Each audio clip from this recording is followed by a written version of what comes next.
Bueno, estamos en la segunda parte de nuestro programa, el quinto bloque. Bueno, estamos con una comunicación que para nosotros es muy importante porque de alguna manera tenemos que cumplir un compromiso que habíamos tomado con este compañero cuando lo llamamos la primera vez. Le dijimos que una vez que había salido del aire su programa, que había dejado de emitirse Desiguales, que había dejado de emitirse por A24 su canal, su programa QR, el programa que él conducía con otros compañeros más y compañeras, le dijimos, bueno, cuando vuelvas otra vez a la televisión te vamos a llamar, ese es nuestro compromiso y bueno, estamos tratando de cumplirlo, por eso tenemos en línea al compañero Pablo Caruso. ¿Cómo te va, Pablo? Hola, ¿cómo anda? Muchas gracias y disculpas la demora. No, acá estamos, Marcelo Dualde en la mesa con nosotros. Hola Pablo, ¿cómo te va? Hola ¿Cómo Marcelo, estás? ¿cómo estás? Un gran abrazo. Lo mismo. Bien. Pascual Manganiello. ¿Cómo estás, Pablo? Pascual, muy buenas tardes. Bueno, Pablo, bueno, te vimos volver, tenés una parada brava, porque tenés que hacer que un canal que por ahí no es muy conocido, vos y otros programas, ¿no? Porque hemos visto que antes de tu programa también hay otros programas que intentan también poner una novedad en las grillas de programas de cable, ¿no?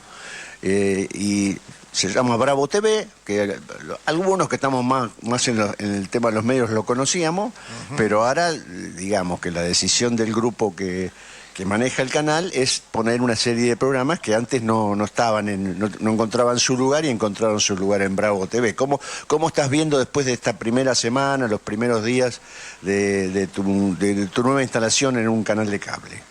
Bueno, efectivamente, la primera semana fue como sacar un número cero, a pesar de que el grupo ya se conocía y eso fluía muy bien, había que acomodarse a casi una épica, ¿no? Un canal que no existía en términos de programas periodísticos, transformarlo en eso por decisión de Editorial Perfil y ver de qué manera podíamos traccionar, aunque sea algo de lo que nos había pasado en A24 el año pasado, que sentíamos que era un programa que había encontrado un lugar, o que por lo menos había un lugar para un programa de esas características, para discutir un poco lo que nos pasa de esa manera.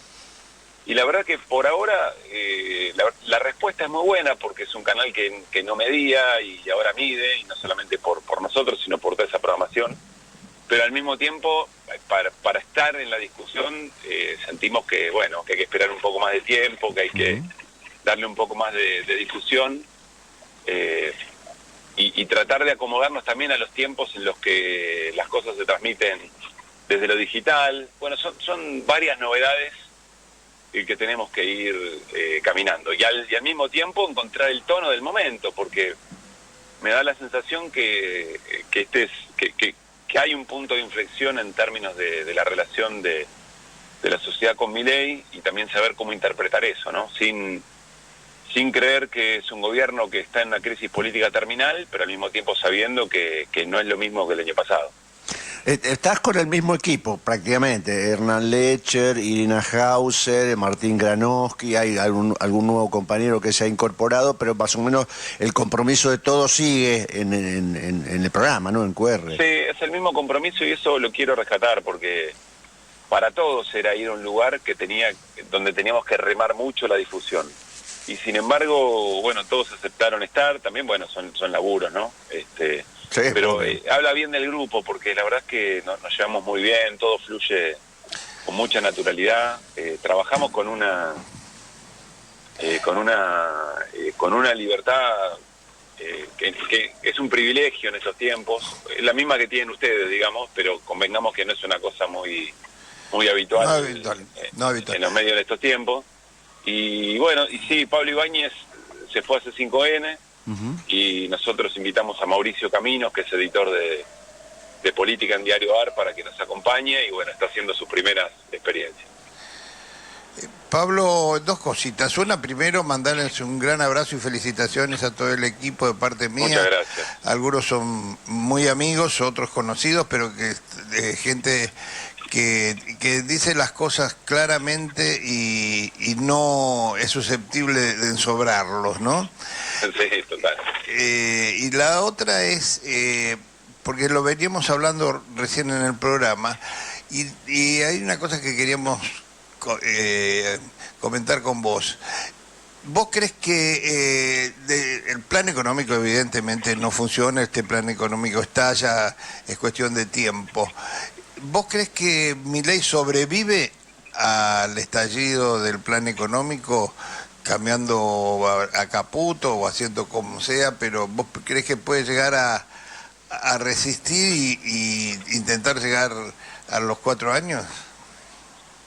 Es una buena pregunta, habría que ver de qué parte de nuestra historia reciente nos agarramos para sacar para tratar de tener una aproximación a la respuesta. Quiero decir, como vos decías, el programa económico sabemos cómo termina, porque porque lo hemos vivido, porque no hay grandes diferencias, porque en todo caso intentará Milei con su exagerada sobreactuación del ajuste real, no digo que no sea real, pero intentará darle un poco más de tiempo, intentará imprimirle una impronta que nos desmemorice un poco, pero termina como termina.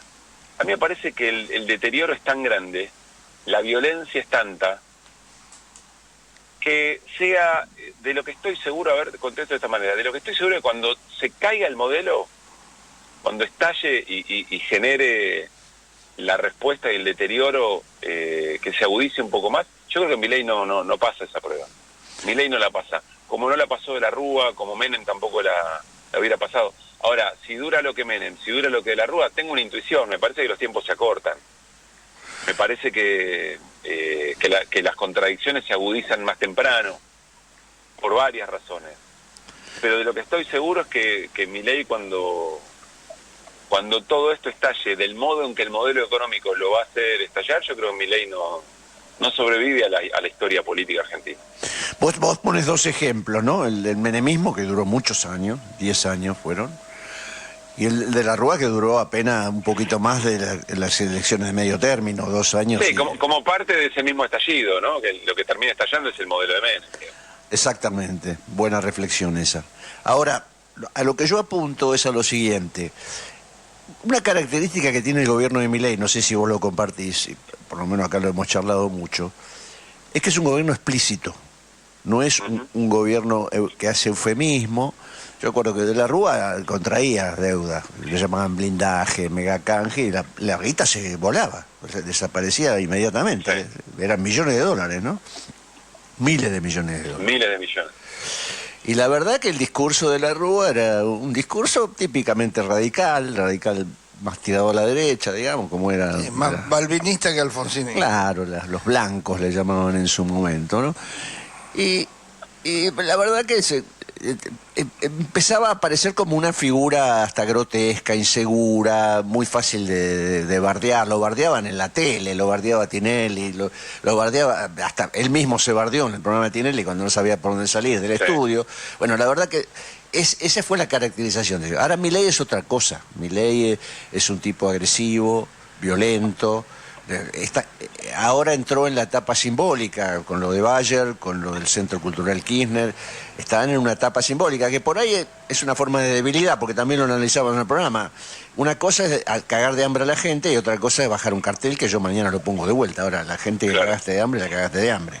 Entonces, no es lo mismo, es diferente. No sé si eso acentúa la velocidad en la que va a caer, pero sí preocupa la posibilidad de que aquella represión del final del gobierno de la Rúa quede siendo poca cosa con lo que uno avisora viendo lo que es este gobierno, por lo menos lo que boquea, lo que dice, ¿no? Y lo que hace. Lo que pasa, Marcelo, ¿no? Guillermo. Marcelo te habló antes. Guillermo, lo que pasa es que acá lo que nos tenemos que... ¿Dónde ponemos el foco? Porque me parece que eso habla más del momento de la sociedad que de la propia característica del personaje. De la Rúa tenía las características que la sociedad en ese momento necesitaba para superar lo que había dejado, todo lo que simbólica y prácticamente había generado Menem. Y Milei también viene a sumarse a una frustración, lo han hablado ustedes muchas veces, pero suma una frustración que es real y sobre la que hay que preguntarse respecto de qué debería haber sido la política que defendía otro modelo para poder conectar e interpelar más eficazmente a la sociedad. Me parece que la pregunta está ahí, es decir, y yo creo que nosotros por supervivencia vamos a tolerar menos esa explicitez, ese nivel de violencia emocional que lo capitaliza muy bien en términos de acumulación política un personaje como Milei, las redes sociales como elemento hoy de debate, o sea, las características del debate público, que es algo muy novedoso y tampoco es exclusivo de la Argentina, digamos, ¿no? Pero también encima hay que tratar de observar en qué momento geopolítico estamos y tratar de entender qué es la política en estos tiempos. Es de suma complejidad. Ahora, no sé si el problema es Milei, el problema es cómo la sociedad va tolerando estas cuestiones, porque si no podemos equivocarnos también en pensar que el problema era Cristina, o que el problema es Milei, o que el problema era Alberto, y de fondo son los modelos económicos. Y la vocación política de la dirigencia que está en un momento determinado para tomar decisiones respecto de los modelos económicos. Porque si no, en algún punto la lucha de clases nos empieza a quedar muy lejos y nos vamos en discusiones que las tenemos que dar, las tenemos que tener, pero nos olvidamos de esa contradicción principal. En definitiva, es lo que a mí me parece todavía termina de costarle un sector muy importante de la sociedad respecto de la dictadura. La dictadura fue un instrumento para la aplicación de un plan económico. Y a veces parece que no, que solamente era gente mala que tuvo ganas de torturar y desaparecer. Y ahí es donde me parece que está un poco más la pregunta. A mí me parece que es un modelo que se acaba más rápido, que es un modelo que entra en contradicción más rápido, y por la violencia que trae para tratar de generar aprovechar cierta frustración y cierto hastío, me parece que también eso lo va a catalizar. Pero bueno, es lo que yo pienso. Después vaya uno a saber las cosas que puedan ocurrir, pero no sé qué les pasa a ustedes. A mí me da la sensación que estamos en un momento en que cualquier pequeño conflicto deriva en una plaza llena y que la gente empieza a demandarle otras cosas más que la inflación, o eventualmente empieza a observar que por más que los números dicen una cosa, la guita no alcanza. Pablo Marcelo, otra vez. Mira, hay parte de lo que decís que estoy de acuerdo, y hay otra que no. Yo creo que desde el 27 de octubre del 2010 hemos caído en una dependencia mayor a los que conducen el sistema. Porque el último que enfrentó, a mi juicio, el sistema realmente con hechos trascendentes fue Néstor. Después todo lo demás hemos visto cómo pudo desaparecer rápidamente con 4 o 5 medidas, primero Macri, después Milei, ¿no? Sí. Entonces, el problema, yo creo que estamos demasiado en manos del sistema sin tener ningún sector de la dirigencia política que realmente esté decidido a enfrentar el sistema y a no subordinarse ni siquiera en las pequeñas cosas como pasó. Yo creo que el gran mal que tenemos nosotros no es que se derechice la juventud, sino que no tenemos dirigentes que tengan solvencia ideológica. Yo digo que el primer éxito o el mayor éxito del neoliberalismo en la Argentina es el vaciamiento ideológico de los dirigentes del campo popular, ¿no? Yo coincido, no siento que observemos distinto. Es una charla que deriva en varias otras, sí, pero yo coincido. Me parece que el nivel de la dirigencia política, salvo honrosas excepciones, es muy fallido, muy fallido. También pienso, pero vuelvo, mi punto anterior tenía que ver con que las preguntas que nos tenemos que hacer me parece que tienen que ver con nosotros mismos, por supuesto, pero también con qué es lo que está pasando en la sociedad. Mirá, hay algo que vengo observando hace bastante tiempo y que me parece elocuente, es la relación que tiene la dirigencia con las encuestas. Pareciera que la política se convirtió en el arte de construir una narrativa, un discurso que conecte con lo que la gente quiere en cada foto de cada encuesta y no la vocación política de transformar la demanda de la gente. Claro. Y hay un ejemplo muy claro de eso que es el tema seguridad, digamos, ¿no? Es decir, sectores del campo nacional y popular que en vez de preguntarse por el proyecto de desarrollo del país, efectivamente avalan el discurso de la mano dura. Y esto no quiere decir, no quiero meterme en el tema porque puede ser complejo al mismo tiempo. Pero si la encuesta te dice algo, entonces hay que cambiar y hay algunas cosas que ya no van. Bueno, ahí me parece que hay un problema muy grande. Hace algún tiempo, hablando con Gabriela Rivadeneira, que fue titular de la Asamblea Nacional de Ecuador, porque además esto... Una gran compañera. Gran cuadro. No solamente ocurre en la Argentina, en toda la región tuvimos esos problemas. Ella decía, me parece que hubo mucha intención de nuestros gobiernos para tratar de convencer a través del consumo y poca formación de conciencia política. Exacto, tal cual. Y eso también ha sido un elemento. Entonces me parece que la respuesta a la pregunta inicial, que es si Milei termina o no termina, me parece que hay elementos del gobierno de Milei que invitan a pensar que la cosa no termina bien, tampoco para él, pero yo creo que la pregunta está en, bueno, ¿cuál es el punto de quiebre de la sociedad y qué hace la dirigencia política, que se supone representa otros valores, para catalizar eso, para acelerarlo, para procesarlo, para acumular desde ahí y no con atajos que te puede dar un muestreo de opinión pública? Se integra Pascual a la charla. Hola, Pascual. Mira, yo creo que la palabra clave acabas de decir es se supone que representan. Me parece que esa es la discusión de las discusiones.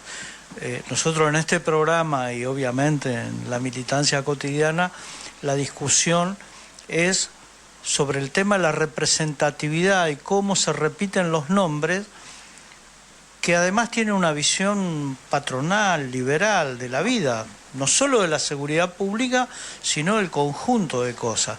Uno incluso algunas medidas que han sido muy inteligentes y muy positivas para los sectores populares, terminó deformada, terminó licuada con esa falta de formación política. Hablamos de las cooperativas Argentina Trabaja, por ejemplo, donde se perdió una oportunidad histórica de tener a millones de personas produciendo, organizadas y siendo parte de un proyecto nacional y popular. Y con un área que es una cosa pendiente en la Argentina, que en otros países de la región lo han sabido hacer, que es la construcción de vivienda popular. Así es. Que es un déficit enorme, que lo tuvo el primer peronismo y que no lo logró recuperar el kirchnerismo, ¿no? Sí, Mira, totalmente. yo daba, Pablo, para terminar con mi intervención, y dejarte paso, cuando se forma la asignación universal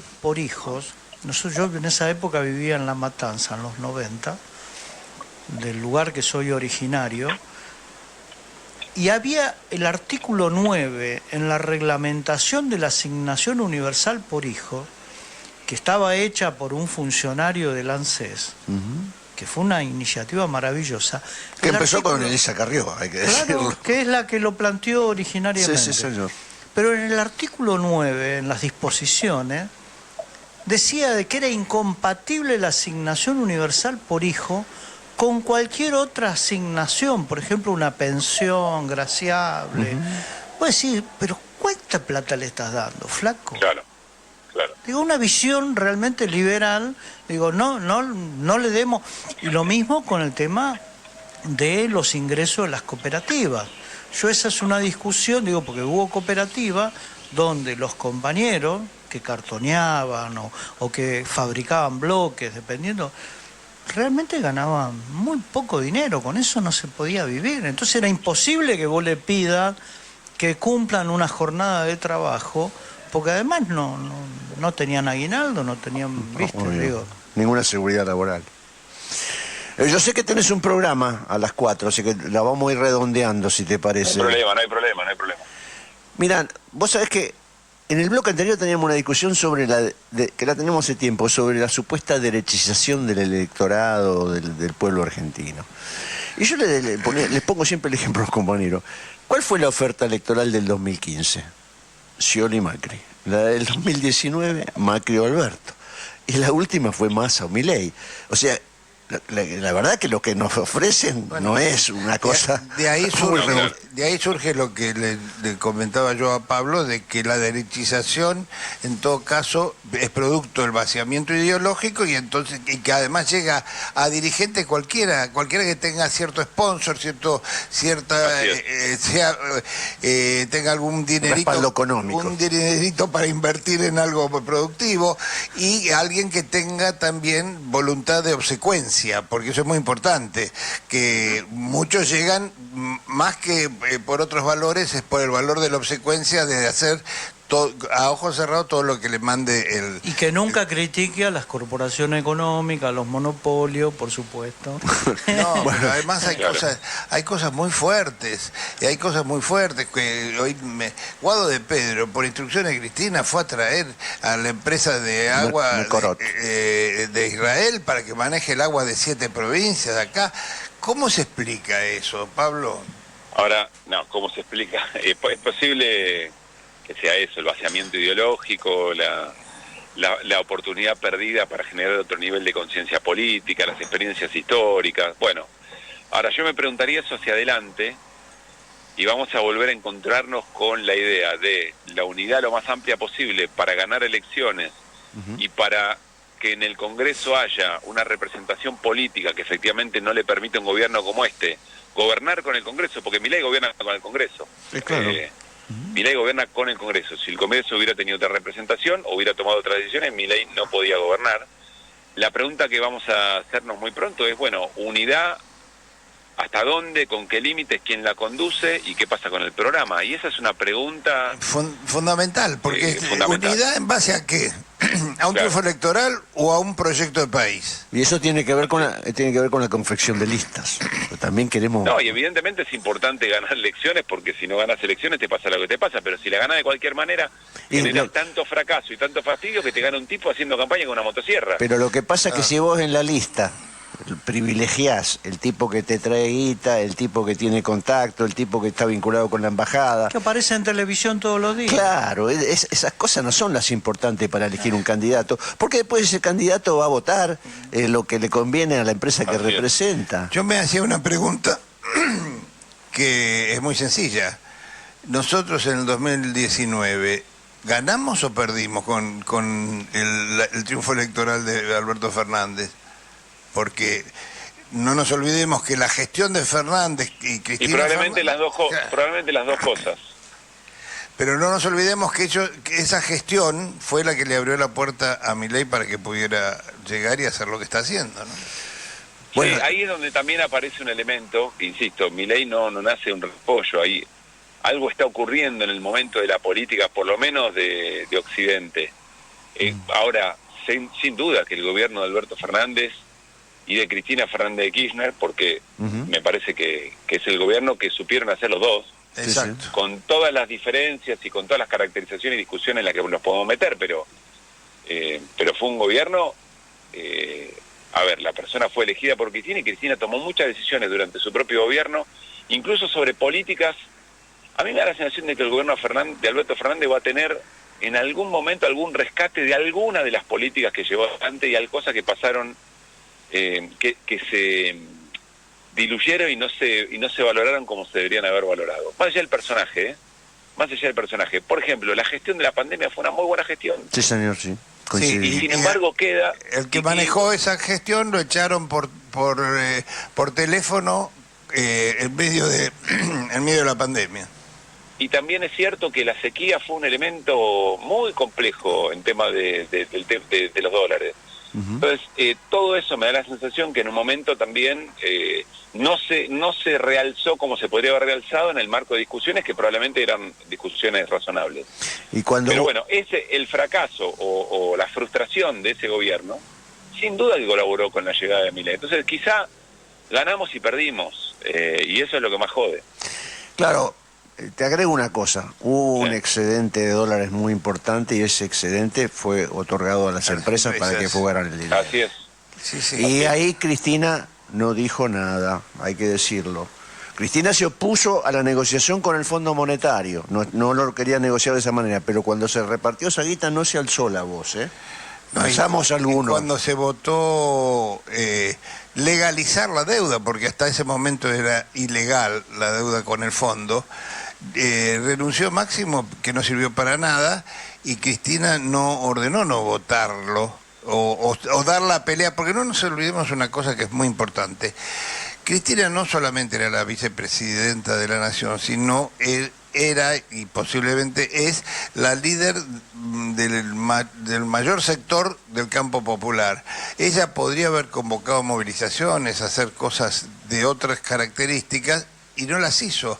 Quiere decir que ella, de alguna manera, con su silencio, otorgó el beneplácito para legalizar la deuda de Macri. Y seguramente hay otras discusiones en las que Cristina se paró bien y las dio internamente y no las conocemos. A mí me parece que el gran problema de esas discusiones internas es que le quedó muy lejos, no solamente a la ciudadanía en general, le quedó muy lejos a las bases militantes. A mí no me molestan las discusiones políticas ni las internas, me parece que al contrario. Y las discusiones por la lapicera me parece que son discusiones muy importantes por los lugares en las listas. Lógico, si no, sí. después te pasa lo que te pasa. Sí, sí. Ahora, me parece que fueron discusiones que le quedaron lejos a un sector muy importante de la sociedad politizada. Tal cual. Y ahí hay un problema muy general que, más allá de las posiciones de las que podríamos hablar y repasar, pero seguro que hay en el modo de la gestión del debate político, de la edificación de los programas, de las decisiones, ahí hubo muy buena parte del triunfo de Milei, sin duda. Bien, para cerrar la nota te voy a recurrir a tu espíritu futbolero. Sabemos que sos de la Academia Rosarina. Así es. No me gusta eso de canalla y lepra mucho, te digo, no sé si a vos te gusta mucho, pero bueno. Sí, pero ya es parte del folclore. Sí, es casi inevitable, ¿no? Los de River se asumen gallinas, ¿qué va a hacer? Sí, Por sí, supuesto, lo de Boca con Bostero. mucho orgullo. Y lo de Boca Bostero, claro. Sí. Bueno, ¿qué opinás de la selección argentina? Con tu ojo futbolero. Es un momento extraordinario. Leí un comentario al pasar en redes que decía, qué bueno ser joven en este tiempo y tener esta selección.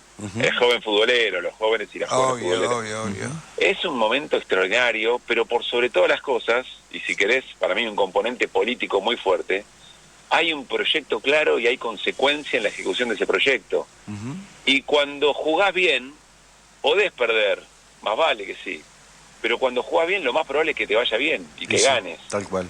Y eso se nota hasta en el comportamiento extrafutbolístico del cuerpo técnico, lo que el cuerpo técnico le traslada en términos de valores al plantel. Yo recuerdo hace relativamente poco tiempo, Argentina terminaba los clásicos con Uruguay, con Brasil a las trompadas, y sin poder clasificar a los mundiales sub-20 y con dificultad para llegar. Bueno, estamos en un momento muy bueno, futbolísticamente extraordinario y aparentemente con una capacidad de Scaloni de generar una transición hacia las nuevas generaciones impecable. No deben ser fáciles los futbolistas jóvenes hoy, Y una apelación a lo colectivo muy importante, Sí, porque ya no somos Messi dependientes. No dependemos de una figura como Diego o como Leonel. Ya es un colectivo el que está funcionando ahí. que nos viene muy bien, pero Sí. efectivamente no parece depender y lo demostró. Es cierto, en un Brasil de los Brasil más cortos de los últimos tiempos, todo eso es cierto. Pero bueno, aún así, los partidos más complejos para la selección siempre son los partidos con equipos de otro nivel que se le meten atrás y no lo puede resolver. Y acá Argentina tiene una paciencia para desplegar su ataque que es espectacular. Se supone que tenemos que jugar con España la Sí, famosa... se va a jugar probablemente un par de meses antes del próximo Mundial. Se va a Ahora, jugar el año que viene. nos genera otra pregunta, porque es el fútbol local es el reverso de todo lo que la selección hace, ¿no? Y ahí hay cosas para pensar. Muy propio de la sociedad argentina, donde aparecen las individualidades y no el conjunto, ¿no es cierto? Ahora, yo te voy a decir una cosa, yo soy de ir a la cancha y todo. Sí. Vos podés decir, es feo lo que se juega, es feo. Ahora, es un fútbol muy competitivo. Mirá que vinieron los gallegos estos a jugar acá, y al primer partido estaban lesionados todos, porque no te dejan ni agarrar la pelota. Es una cosa...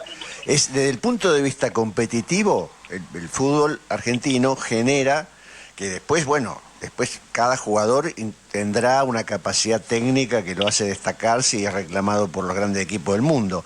Pero los sistemas de entrenamiento, los sistemas de incorporación de conocimiento futbolístico que tiene la Argentina son de los más elaborados del mundo, porque saca tipos que por ahí quedan acá en la Argentina y no son los más talentosos, pero son jugadores que son muy valiosos para cualquier equipo porque son con una capacidad física y técnica básica, o sea que te incorporan en las inferiores, que es muy difícil de encontrar en otros países.